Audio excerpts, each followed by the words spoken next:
Esiet sveicināti NRA sarunās. Aicinu jūs paklausīties šo sarunu, kur nav intervējamo intervētāji, bet saruna par politiku visplašākā mērā. Un gribētu stādīt jums priekšā savu šodienas viešņu, 14. Saeimas priekšsēdētāju Daigu Mieriņu. Esiet sveicināti. Labdien! Es vienmēr sāku sarunu ar vienu tradicionālu jautājumu. Ja mēs nofotografētu šobrīd politisko situāciju Latvijā, kāda būtu šī fotografija un ko mēs tajā fotografijā redzētu? Tāds interesants jautājums. Es nezinu, es domāju, ka mēs redzētu tādu diezgan lielu haosu. Tāpēc, ka tāda, man liekas, kad varētu teikt, laiva bez kursa varētu redzēt. Mums bieži patīk salīdzināt ar straumi, ka mēs visi esam vienā laivā, bet man šķiet, ka tas, kas ir ļoti svarīgi, ka tajā laivā visi strādā kā komanda. Bet šobrīd politiskajā arēnā mēs tādu darbu vienotā komandā vai vienotā frontē vai vienotā līnijā, man liekas, ka mēs īsti neredzam. Jūs manī radat satraukumu. Jūs esat numur 2 amatpersonu valstī. Jūs esat Saeimas spīkeri. Teiksim, tāds cilvēks, pie kura ir jāiet priekšiet pie prezidenta, nav prezidenta jāiet pie jums, teikt, kas tad ir mūsu valsti.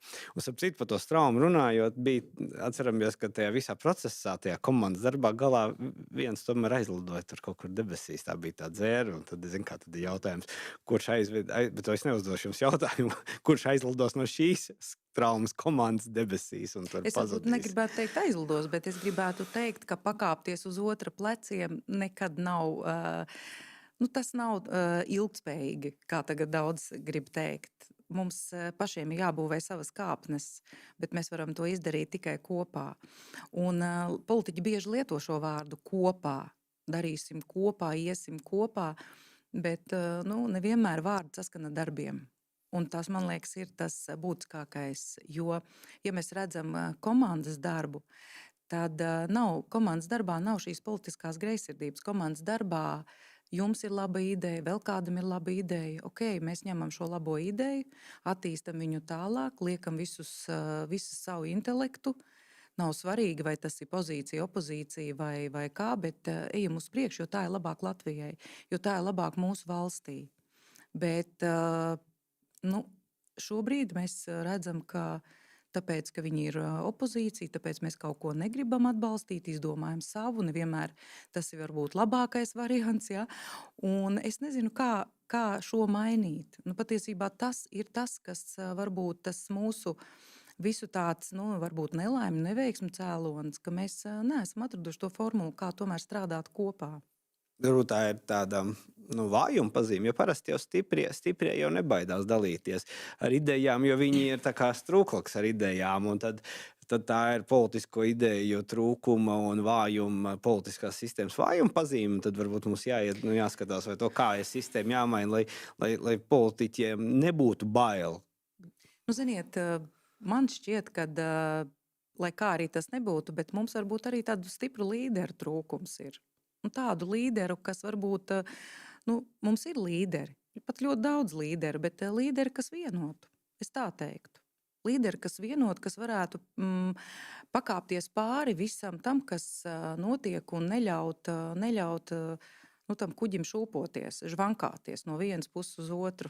Jā, bet ja mēs runājam par tādu politisko marketingu, tad tieši otrādāk, lai tu varētu būt veiksmīgs politikā, tev jāsaprot savu vēlētāju robežas, kur ir tās līnijas, kur tu vari, un tas ir mans vēlētājs, un kā tu vari atšķirties no citiem, ja tu būsi un gribēsi cīnīties par to līderību, tad rezultātā visi citi uzvar, un tad tu kā līderis kaut kur aizpeld bez savu vēlētāju, vispār tā kā izknābā tev to vēlētāju no zem kājām. Jūs jau tikko atbildējāt, es varbūt papildināšu. Redziet, visi mēs strādājam it kā uz savu vēlētāju, bet tāpat laikā tas nozīmē, ka mēs baidamies pieņemt kaut kāda veida lēmumus, tāpēc, ka mūsu vēlētājiem varētu nepatikt. Bet nu, tā ir mazdūšība. Ja mēs nebaidītos pieņemt arī nepopulārus lēmumus, bet spētu viņus izskaidrot, manā praksē, manā pieredzē, es esmu pieņēmusi nepopulārus lēmumus. Es neesmu baidījusies no tā, bet es gāju pie cilvēkiem un skaidroju, kāpēc es to esmu izdarījusi. Un mani tajā pašā pašvaldībā pārvēlēja. Un tas nenozīmē, ka man vajadzēja slēpties. Un šeit varbūt ir tās bailes, kas bieži vien, ko mēs dzirdam, nē, to tagad nevar, tāpēc, ka tas ir tūlīt vēlēšanas tuvosies, nē, to nevar, tas nepatiks mūsu vēlētājiem. Un, ja mēs tā abstrahējamies no tā visa, mēs jau strādājam un ejam uz Saeimu un kandidējam uz Saeimu, tāpēc, lai izdarītu kaut ko labu Latvijai un izdarītu labu iedzīvotājiem. Nu, skaidrs, visiem varbūt tas viss nepatiks, bet arī šie nepopulārie lēmumi kādreiz ir jāpieņem. Ir jāpieņem, jāskaidro sabiedrībai un jāsaka, kas tad tālāk būs labs. Un es gribu teikt, ka nav tā. Sabiedrība ir izglītota, viņa spēja to visu atšķirt. Tā viena lieta ir viena no manām tēmām, kas man ļoti, ļoti satrauc, ir tas, ka ir meli politikā. Ka tiek tiešā veidā melots. Un kas ir briesmīgākais, ka sabiedrība var nebūt informēta par patiesību vai patiesību situāciju patieso. Taču tad, kad tev melo, tad tu tīri intuitīvi vienā mirklī saproti, ka tev melo un tu sāki just diskomfortu. Bet runājot par jūs sākāt runāt par savu pieredzi, ka jūs bijāt pašvaldību vadītāji.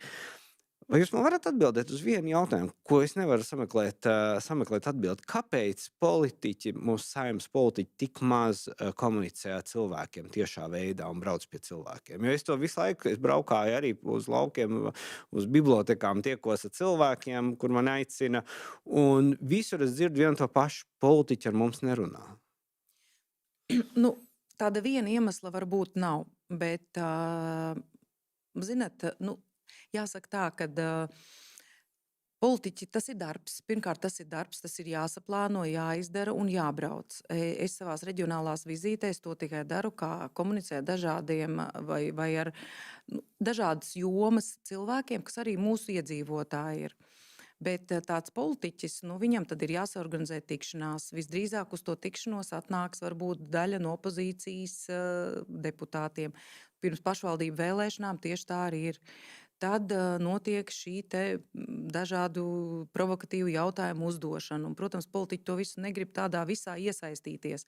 Tāpēc tādas kvalitatīvas diskusijas es redzu mēdījos. Es redzu mēdījos, kad ir jāskaidro, un tas jau arī notiek. Daudz mēdīju to ņem, vienkārši sarunas par konkrētu lietu, bet padziļināti, varbūt ne virspusēji. Tas, ko mēs bieži redzam virspusēji, notiek šī jautājums, ka, ko jūs domājat par to vienā teikumā, un viss tas nedara.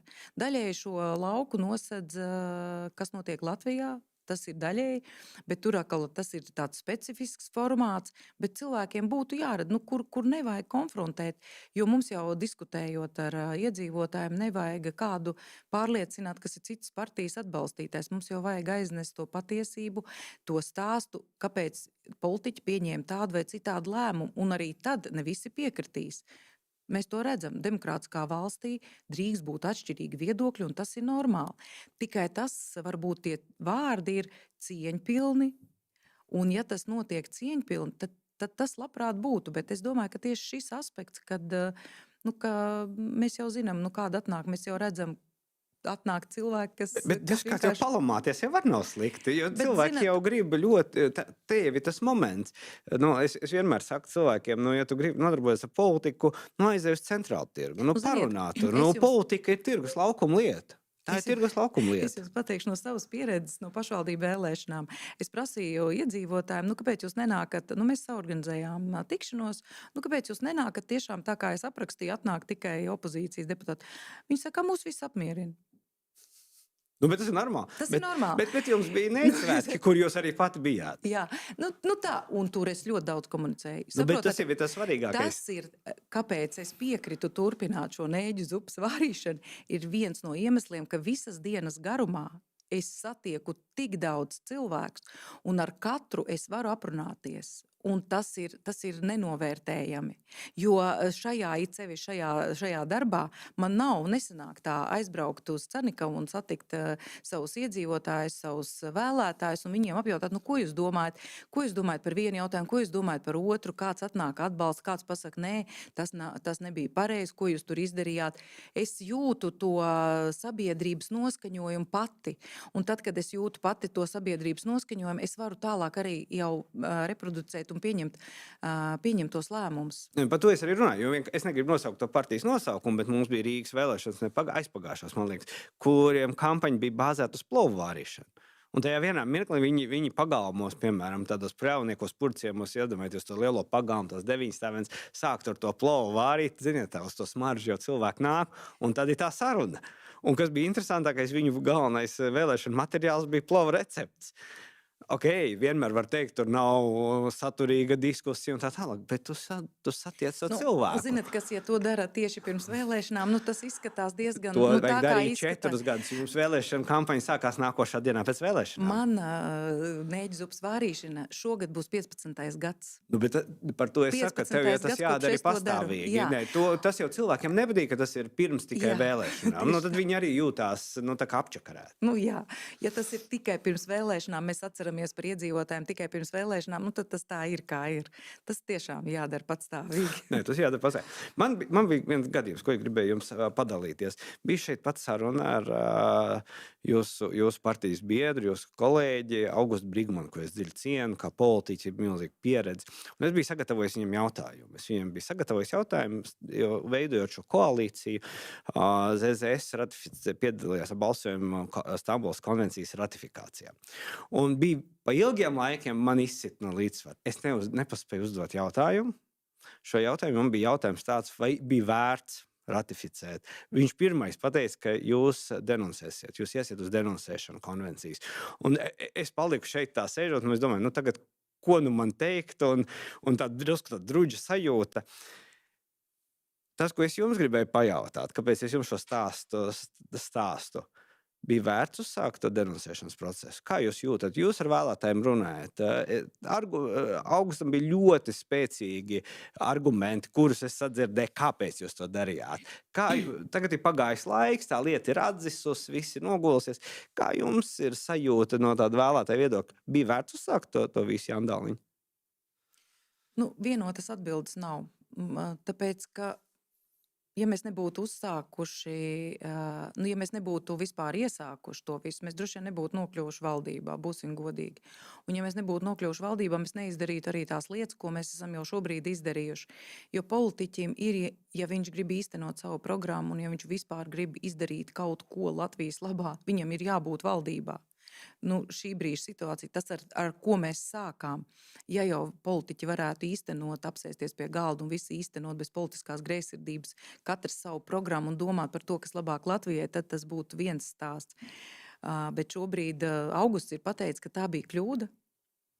Jā, viņš toreiz pateica, ka tā bija kļūda ratificēt viņu to konvenciju. Viņš to pateica, ka tā bija kļūda. Mēs redzam, ka mūsu vēlētājs negribēja, lai mēs to darām. Tas ir skaidrs. Mēs ieguvām daudz dažādas iesaukas, kas nav glaimojošas mums. Un, manuprāt, spēcīgi politiskais spēks tas, kas var arī atzīt savas kļūdas. Un jautājums par to, vai tas būs, vai tas bija tā vērts, mēs redzēsim šajās vēlēšanās. Bet denunsēšanas process, kurš beidzās, es redzēju, cik atceros, jūs balsojāt, jūs nebalsojat par denunsēšanu. Man pašai bija ļoti, ļoti grūti visu to izšķirties un es izšķīros tikai par labu, tāpēc, ka mēs vienojāmies, ka izstrādās visaptverošu vardarbības mazinošu likumprojektu un tajā nebūs šo strīdīgo pantu, nebūs strīdīgo punktu, par ko bija šo vērtību jautājumi, jo mērķis likumprojektam un faktiski mērķis konvencijai pasargāt jebkādu cilvēku, lai ar kādiem uzskatiem viņš būtu. Cilvēks kā tāds ir vērtība. Bet tur, protams, bija uzsvērts vēl īpaši šīs ideoloģiskie panti, kurus tālāk, protams, sabiedrībai pilinās un stāstīs, ka tie vēl ir kaut kādi īpašāki cilvēki. Un tas bija tas strīdus jautājums, par ko mums visu laiku bija tāda diskomforta sajūta. Visu laiku bija diskomforta sajūta, un visu laiku mūsu biedri bija tādā, viņiem nepatika tas katrā gadījumā, un arī tiem mūsu vēlētājiem nepatika. Tā jautājuma jau galā neatrisināja. Un galu galā šis jautājums, manuprāt, nav atrisināts, jo problēmas atlikšana uz vēlāku laiku jau neatrisina šo problēmu. Tā ir tāda strausa politika. Mēs iebāžam galvu smiltīs un viss.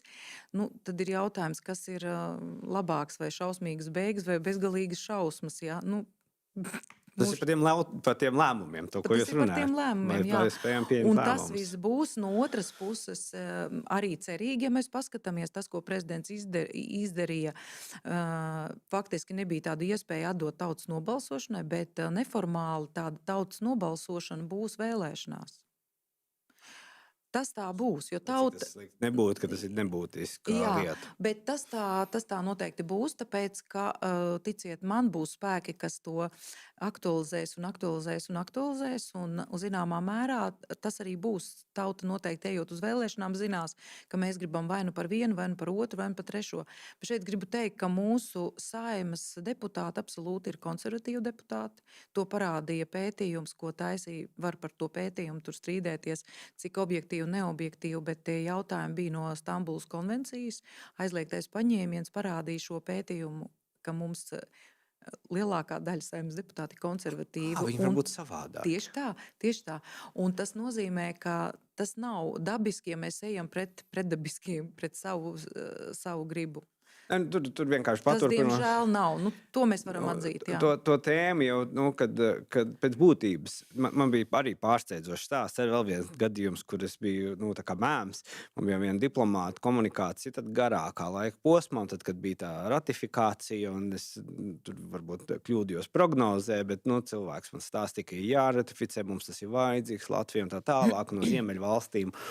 Un cilvēks ar pārliecību. Un tad, kad sākās šis denunsēšanas process, šo cilvēku satiku, un es domāju, tūlītās es klausīšos, kādi mēs esam tādi un šitādi, ka mēs denunsējuši. Un es pats, tā kā, lai novērstu to situāciju, uzdevu jautājumu, un kā redz no tāda diplomāta skatu punktu, uz ko arī bija pārsteidzoši. Šis diplomāts teica, ko tu ņemies? Tak denunsē. Tāpat tās ratificēja, nekas nenotika, un denunsējot arī nekas nenotiks. Pēc būtības nav nekas darīts, lai novērstu vardarbību pret ģimenēs un vardarbību pret sievietēm. Tā konvencija, un tas pārsteidzo, ka tai konvencijai šajā valstī nav nekādas jēgas, kā viņi ratificē, ielika atvilknē, tā viņu denunsē, turpat viņa atvilknē paliks. Un tas man nošokēja, ka tas tāds skatījums no malas, un to mēs tagad redzam arī Epsteina faila gadījumā. Tur, kur tagad visiem, kas bļāva par šo sieviešu tiesībām, kaut kā es neredzu, kaut kāds ir klusums, tad, kad ir runa par reālu vardarbību. Jā, reālu vardarbību, cilvēku tirdzniecību, meiteņu pārdošanu, būtībā seksuālā verdzībā un tā tālāk. Kaut kāds pilnīgs klusums, neviena nav, es kaut kā pilnīgi neredzu. Nepilngadīgo tiesību pārkāpumi, ar šiem seksuāliem kadriem un tā tālāk. Tur, protams, tas tā ir, kur ir mūsu... Kur ir tas Kiskis kalns?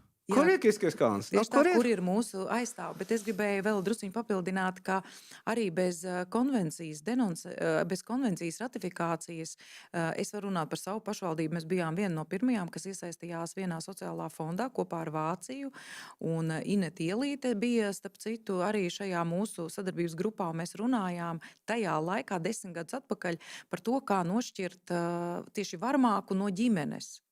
Un tas ir īstenojies un rezultējies tagad. Un es gribu teikt, ka nav jau tā, ka mēs neviens neko nedaram.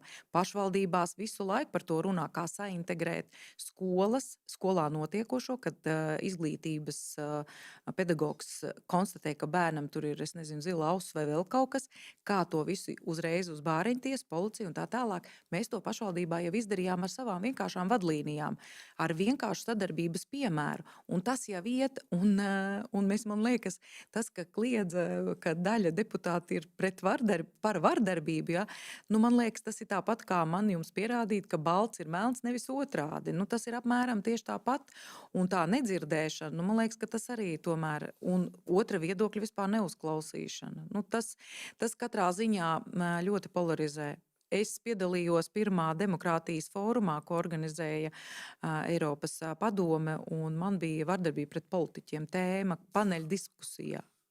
Nu, arī, Tā ir ļoti tāda sensitīva tēma, jā, vardarbība pret un politiķiem. es tā drusciņa, es tā pie sevis domāju, nu, bet kāda starpība, ja tā padomājam, arī pret politiķi nevar rīkoties vardarbīgi. Mēs taču tikko teicām, ka tajā vardarbības centrā ir cilvēks.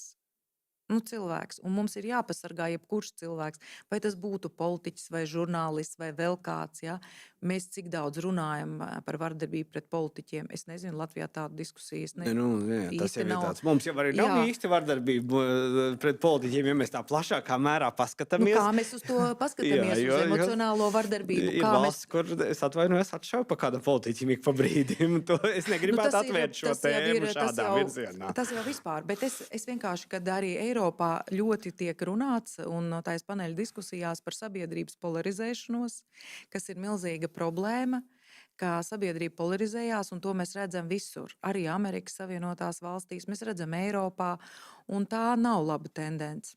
Tas interesantākais, ka ASV gadījumā viņi polarizējās, bet tas, par ko mēs aizmirstam vienmēr, un tas ir tas, ko mēs pa gabalu neredzam, ir vesela rinda lietas, kur viņi ir vienoti. Un tur ir jautājumu loks, kur viņi ir vienoti. Kā ASV ir stipra valsts, ka viņi ir tomēr vienota valsts, ka viņiem ir stipra armija. Nu, viņiem ir tēma loks, ko mēs mēģinām, ko īpaši no tie, kas īpaši grib izcelt to polarizāciju, aizver acis, kad ir lietas, kas vieno šo valsti. Un nacionālā pašapziņa, jā. Nu, jā, tā ir tā Jā, tas nacionālā ir tā- pašapziņa. Tas ir tas, kas vieno viņus kā nāciju, tas, protams, Nu, un tad viss pārējais, viens ir demokrāts, viens ir republikāns, un tad viņi visi dažādās nokrāsās tajās partijās. Nu, tas ir cits stāsts, un tas jau ir vēlēšana cīņas, ko arī var redzēt dažādo štatu to vēlēšanu rezultātos.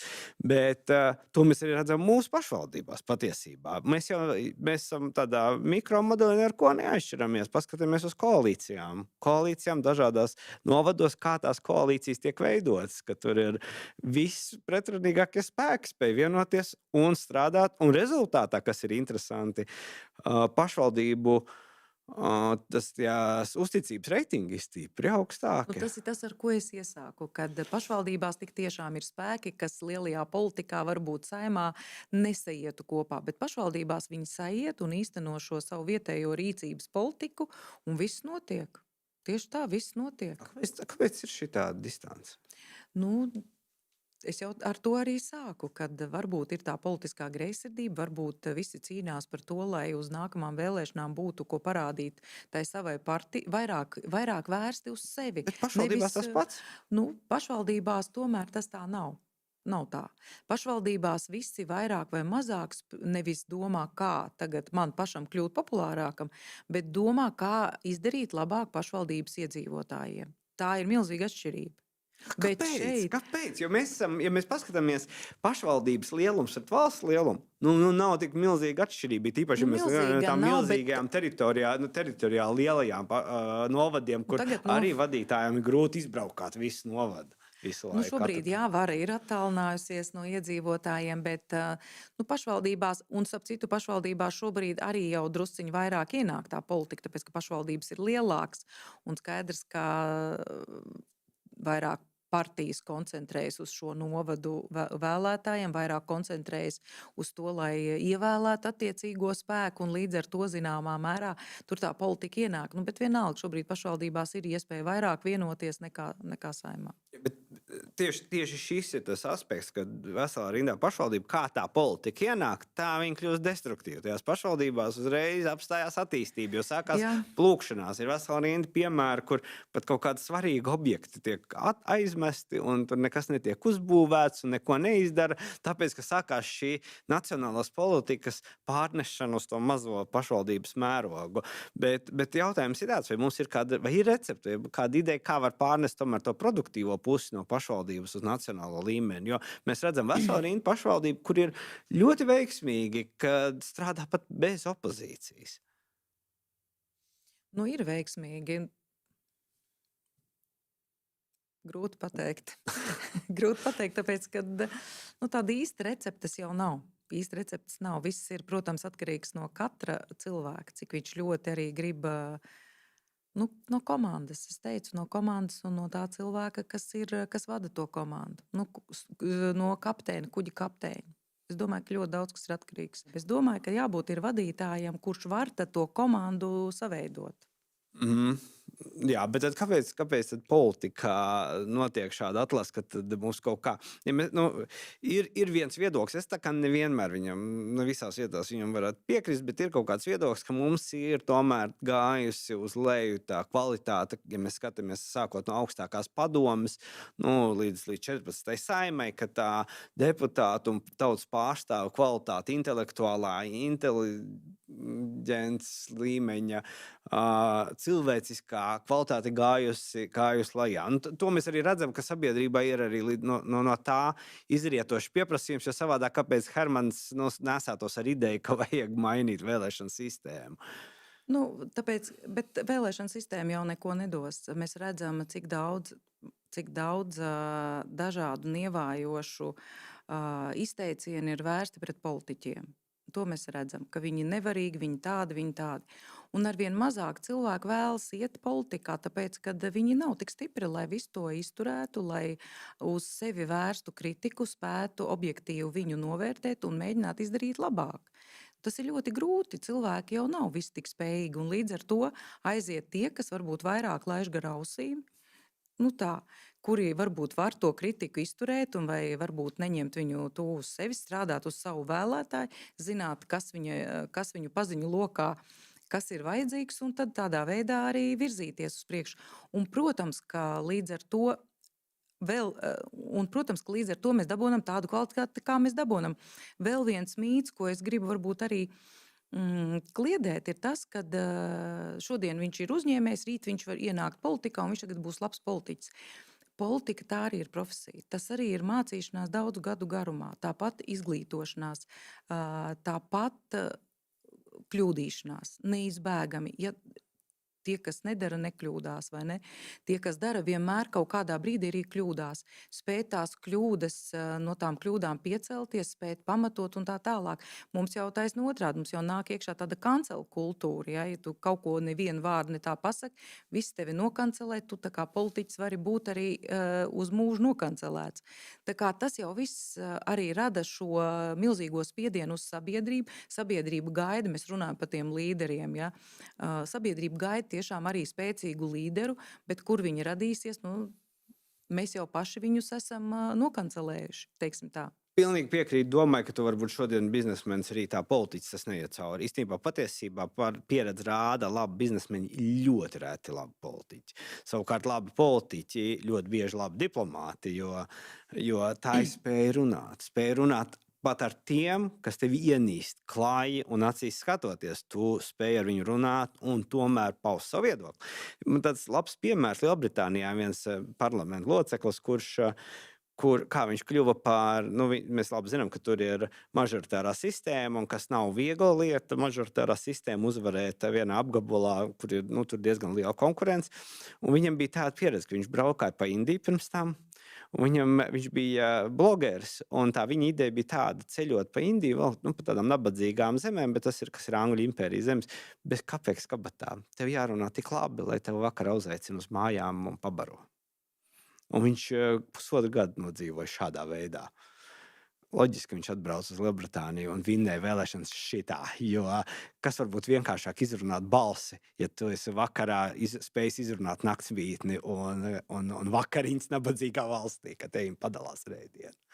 Zinat, tad, kad es biju Amerikā un tikos ar kongresmeņiem un viss pirmais, ko viņi man pateica, ka jūs Eiropieši esat pārāk diplomātiski, jūs tik daudz runājat diplomātiski aplinks, ka jums pietrūkst tās tiešas valodas, jo viņi patiešām runā uzreiz tieši saprotami, nepārprotami, ko tad viņš grib, nevis caur puķēm. Un tad ir tās tā kā divas pasaules. Viena tāda, kur Amerikā tu aizbrauc, un tad tev uzreiz ir jāsaka, mēs gribam, lai Ukrainai būtu šis finansējums, mēs gribam to, mēs gribam šito, nevis aplinkus, vai jūs nevarētu tur gadījumā tomēr vairāk atbalstīt, aprunāties un tā tālāk.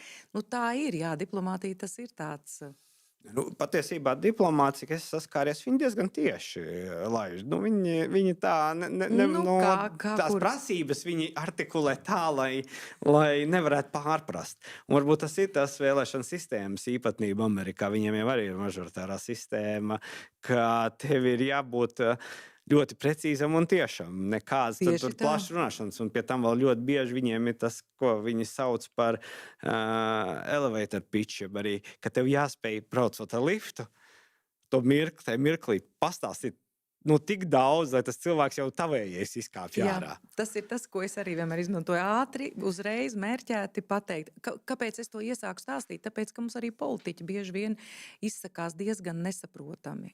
Respektīvi, viņi arī nevienmēr spēj izskaidrot vai noformulēt to, ko viņi vēlas. Un mēs dzirdam reizēm diskusijas, un mēs nesaprotam, par ko vispār ir runa. Ko Varbūt viņš ar to viņi gribēja? nezina. Viņi nezina, ko viņi vēlas. Varbūt viņi nezina, ko viņi vēlas, ko viņi vispār ar to gribēja panākt, kas tas tāds vispār bija. Un mēs to bieži vien sakam, kad mēs nesaprotam, Varbūt ko tā ir tas nekompetence. politiķis runā un skaisti un vārdus ber, bet īstenībā tā jēga un saturs ir tāds, ka Bet tā ir tā nekompetence, jo mēs labi zinām, zinātnieks, kurš man šeit pat arī bija saruna ar Mārtu Auziņu, un viņš tomēr ir augsts līmeņa zinātnieks, bet viņš par tām sarežģītām lietām spēja, mana fizika ir uz jūs, viņš spēja paskaidrot tā, ka es saprotu. Un tā ir tā kompetence, ka jo tu vairāk zini, jo tu vari, teiksim, tā uz pirkstiem paskaidrot. Jo sarežģītāk runā, ka neviens nesaprot, tu saproti, tas viņš pats nesaprot, ko viņš runā. Kā mēs varam pacelt kompetenci? Jūs esat Saeimas spīkeri, jāsaprot, ka Saeimas spīkers nav priekšnieks visiem deputātiem. Absolūti Jūs esat pirmā starp līdzīgajiem. Un tā. Bet, es esmu viena no 100. ne, pirmā starp līdzīgajiem. Jūs esat Saeimas spīkeri, bet tāpat laikā jūs visi esat līdzīgi Saeimas deputāti. Jums ir visiem vienādi mandāti. Tas tā kā vienkārši, lai skatītāji saprot, ka jūs neesat deputātu priekšnieks. bet ar jūsu pieredzi politikā, kas būtu jādara, lai celtos kompetences līmenis? Lai nebūtu, jo man īstenībā šokē tas, ka pēc balsojumiem bieži vien arī medijos deputāti saka, es nezināju, es nepamanīju, es nesapratu, mēs maksājam diezgan lielu algu deputātiem par viņu darbu. Jebkurā citā darbā, kad tu pieņem lēmumus, kuri rezultātos kaut kādā negācijā, un tu stāstītu priekšniekam, es nezināju, es nepamanīju, tam būtu kaut kādas sekas. Ok, mandātu mēs atņemt nevaram, bet jautājums ir, tad paskatāmies uz to pozitīvo pusi, nesāksim negāciju, kā tur ko padzīt, kā pacelt kompetenci pārstāvjiem, kuri pieņem lēmumus. Pirmkārt, jau tas ir arī pašas partijas uzdevums, un partija varētu šobrīd ir finansējums, un partija varētu ieguldīt savu biedru izglītošanā.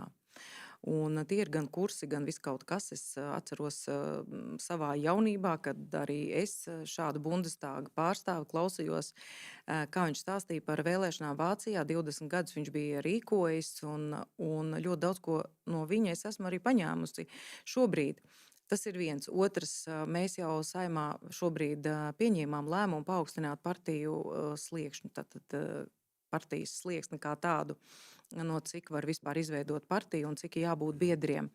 Protams, tur bija diskusijas ļoti kaismīgas, es negribu viņās atkal atgriezties, bet tas ir viens veids, kad ir šie vairāki sieti, kad tas kandidāts jau ir izturējis kaut kādu zinām pārbaudījumu. Nevēl es teicu, ka šodien tu esi uzņēmējs, rīt tu jau tevi var ievēlēt jau Saeimā, vai tas vienmēr dod cerēto rezultātu? Nebūtu nevienmēr. Tas dod cerēto rezultātu. Tas ir arī kā partija komplektē savus sarakstus, arī, protams. Jo lielāka partija, jo vairāk biedru, jo skaidrs, ka tas siets jau tur ir bijis, un mēs redzam tos cilvēkus, kas ir gan pašvaldību vadītāji, gan kaut kādu nozaru speciālisti, kas jau kaut ko savā dzīvē ir izdarījuši un sasnieguši, kuri var parādīt reāls rezultāts. Tā būtu jāveido tā partija. Jā, bet mēs labi saprotam, ja cilvēks ir kaut ko sasniedzis, visdrīzākais viņš neies politikā viena iemesla dēļ, jo 4 līdz 8 gadi, ja viņam nebūs veiksmīgs politiķis, tie ir 4, ja būs veiksmīgs, tad 8, ja ļoti veiksmīgs, tad tie būs 12 gadi. Viņš nevarēs atgriezties savā profesijā, jo viņš uz to mirkli būs totāli atpalicis un jau vairāk nekompetents tajā lietā, kur viņš bija sasniedzis kaut ko un kur viņš bija veiksmīgs. jautājums, vai jūs atbalstīt domu, ka deputātiem paplašina iespējas strādāt ārpus deputāta darba? Tagad mums ir atļauts, ja es nemaldos, strādāt par dakteri, strādāt par pedagogu. Vai jūs piekrist, ka deputātiem būtu jābūt iespēja strādāt plašāk? Okay, mēs nevaram degradēt to, kā tas bija, man liekas, 5. saimā, ka viss sasēdās valsts uzņēmumos padomēs. Okay, to es saprotu, bet ja mēs runājam, tad jūs bijāt arī pašvaldības vadītāji, jūs labi zināt, ka pašvaldību deputāti var savienot savu darbu ar darbu ikdienā kādā citā profesijā, un tas dod iespēju komunicēt ar savu vēlētāju dienā un neatrauties. Es domāju, ka jāļauj būtu, bet tā būtu atkal diskusija, cik lielā apjomā un cik daudz, bet es domāju, ka būtu jāļauj. Jo saglabāt saikni profesionālā līmenī ar nozari, tā kā, piemēram, tur ārsti vai kaut kādi pedagoģiskie, tas ir ļoti labi, jo viņi neizkrīt no šīs aprits, viņi zina caur to, ko viņi paši ir pieņēmuši, viņi zina, kā tas reāli dzīvē darbojas. Tā kā kaut kādā mērā saglabāt to, es domāju, ka saglabāt šo saikni un darbu, es domāju, ka jā, to varētu. Jautājums, protams, pat cik daudz, kādā apjomā, jo mēs arī tagad paskatītos, tad ir kam vairāk ir šis apjoms, kam lielāks, kam mazāks ģimenes ārsti. Viņi var saglabāt, ja? Viņiem milzīgs apjoms, viņi skrien un ir piekusuši un viss, bet viņi var to darbu izdarīt, un kāpēc ne? Kāpēc arī citiem neļaut? Tad mums ir jau šie izņēmumi, mēs redzam, ka daudz kas strādā un daudz kas darbojas. Bet par vēlēšanām es gribu teikt, man jau pašai arī. Es savu laiku aizgāju prom no satiksmes ministrijas, aizgāju uz vēlētu amatu. Un man arī, un kopš tā laika mans darbs ir atkarīgs no 4 gadiem. Vai tas baigi forši? No 2009. gada reāli ir atkarīgs, un no 2001. gada es esmu jau deputāta. Tā kā, bet nevajag baidīties. Ja gribam kaut ko izdarīt, un ja mums ir mērķi un ambīcijas, tad jāiet un jādara. Nav jau runa par bailēm, runa ir par to atrautību, jo veidojās jau tā situācija, ka tas cilvēks nonāk parlamentā, alga, viss labi, viss tur tā sakārtots. Nav nekādas motivācijas braukt arī pie tiem vēlētājiem, taču reiz 4 gados aizbrauksi. Un tā tu tur mierīgi iedzīvojies tajā zelta krātiņā, un viss ir labi. Bet redz, mēs jau tikko izgrozījām arī pašvaldību likumu, un, piemēram, tādi parlamentārie sekretāri, kas strādā arī pašvaldībā, viņi var savienot šos 2 amatus, deputāta darbu ar pašvaldību un parlamentārā sekretārā darbu. Tā kā pirmais solis jau arī ir spērts. Īsti vēlreiz paskaidrojiet. Tātad parlamentārie sekretāri, kas strādā ministrijās. Jā, kas strādā ministrijās, viņi var savienot ar deputāta darbu pašvaldībā šobrīd. Tas nav slikti. Bet... Jā, tas agrāk nebija. Agrāk nedrīkstēja. Bet šobrīd to var, un tagad jau tādi mums ir, kas to izmanto. Tas ir labi, vismaz varbūt parlamentārie sekretāri pietuvosies kaut cik. Viņi redz arī šo pašvaldības darbu, jo visu, ko pieņem Saeima, tad pašvaldība tālāk īsteno jau dzīvē. Jā, šis bija palaists garām, šis ir labs. Šis ir ļoti labs. Jā, jo es domāju, ka absolūti normāli būtu, ka cilvēki, kas strādā... Es atceros, bija viens gadījums, gadus daudz atpakaļ no vienas partijas ievēlēja sociālā dienesta vadītāju, viens pietiekoši liels pašvaldības. Un tad bija tas moments, ka visi zina, ka viņi ievēlēja, visi zināja vārdu uzvārdu, neviens nezināja, kā viņi izskatās, bet bija labi saprotams, ka viņi ievēlēja labām balsīm, jo viņi bija sociālā dienesta vadītāji pašvaldībā lielā. Un tas ir tāds jautājums, vai tās ir savietojams lietas? Bet cita lieta ir pašvaldībās. Pašvaldībās šobrīd tātad iestāžu vadītāji nevar, izņemot dažus, nevar savienot deputāta darbu, jo tur tik tiešām ir interešu konflikts, tāpēc, kad viņiem ir jāatturas balsojumā pašiem uz savu iestādi, pēc būtības viņi jau lemj. Skolas direktori šobrīd it kā ir, varbūt pašvaldības deputāti, bet tāpat laikā viņi lem par to budžetu, kas viņiem tālāk būs vai nebūs. Un, protams, ka tur veidojas tāda situācija, kā mēs viņam nedosim, ja viņš ir deputāts, ja mums ir svarīgi viņa balss. Gluži vienkārši. Bet, ja būtu, piemēram, uzņēmēji, kas strādātu parlamentā, man liekas, piemēram, tādā Tautsaimniecības komisijā, tas būtu diezgan liela pievienotā Es vērtība. Bet domāju, ka varbūt jā. cilvēki, kas reāli dienā kaut ko saprot no ekonomikas. Jā, tieši tā, piemēram, tirzniecībā, tik ļoti daudz jautājumu ir tirzniecībā, vēl kādā sfērā, enerģētikā. Protams, tāpēc, ka tad arī tie uzņēmēji varētu pateikt, bet dzīvē ir šādi, un mēs maksājam tādus vai tādus tarifus, un viss tas būtu saprotamāk. Tas man pārsteidz, ka, nepārsteidz, bet tas vienkārši skatāmies, ir veiksmīgs valstis, kur šis tiek atļauts. Šveicē ir atļauts konfederācijas līmenī. Japānā ir atļauts, Japānā parlamentārieši strādā savu ikdienas darbu. Un es pat domāju, ka tas būtu no mūsu pašu ekonomikas izaugsmes, tāpēc, ka tie deputāti, kas strādātu, viņi arī saprastu, ko nozīmē strādāt, ko nozīmē radīt šo pievienoto vērtību, ko nozīmē radīt iekšzemes koproduktu. Kā man viens deputāts, kurš pēc pirmā sasaukuma Eiroparlamentā, viņš bija ievēlēts un viņš teica, ka viņš nebalsosies. Taču kāpēc nebalsosies? Jo ir labas izredzes pārvēlēties, taču vēl 5 gadi. Viņš teica, nē, man jau sāk rasties sajūta, ka tā nauda rodās bankomātā, nevis ar manu darbu rezultātā. Un tas ir, protams, ļoti, ļoti slikti, ja cilvēki par ekonomiku lemj, kuriem liekas, ka nauda rodās bankomātā. Tātad, jācer, ka ZZS tad varbūt nāks ar kaut kādiem priekšlikumiem, lai paplašinātu cilvēku iespējas. Tas tāda laba alternatīva stāstam par milzīgo vēlēšanu sistēmas maiņu, kur pēc būtības, es domāju, dēļ šiem ierobežojumiem jau neko nemainīs. ZZS nav diskutējusi par šo. Tas tīri mans personīgais viedoklis. Tā kā droši vien ZZS diskutējot par programmu, ko mēs liekam iekšā, neliekam, tad droši vien būs diskusijas arī par šo varbūt. Es jūs aicinātu šo virzīt. Šodien pie maniem ciemos bija Daiga Mieriņa, un man liekas, ka bija interesanta saruna par tekošu politiku. Paldies jums! Paldies!